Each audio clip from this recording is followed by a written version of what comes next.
Shko, do duhet kuptojmë që në gjithë të skemeve, edhe çfarë folën kolegët por dhe ekspertët, do duhet kuptojmë që ata ka shitur ajër.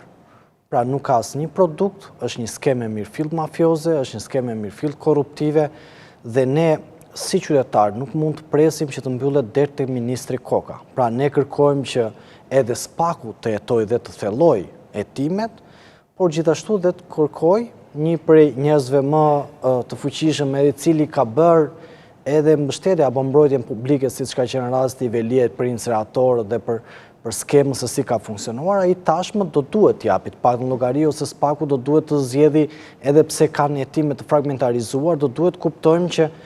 do duhet SPAK-u që qytetarëve të paktën, edhe pse se ka detyrim ligjor, por do duhet në opinionin publik t'ju japi një përgjigje. Tani që Erion Veliaj është i përfshirë në këtë e dim se ka dhënë atë lejen që e ka dhënë në shkelje të ligjit. Çështja është më sipër Erion Veliajt, a duhet të shkohet dhe a duhet të shkohet? Ligjërisht, të paktën kur unë kam folur me ekspertët, se nuk i përkas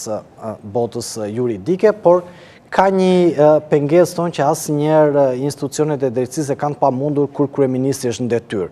Por ligjërisht ata duhet shkojnë sepse ne e mbajmë shumë mirë mend kur Rama thoshte unë i firmos shumë fap. 17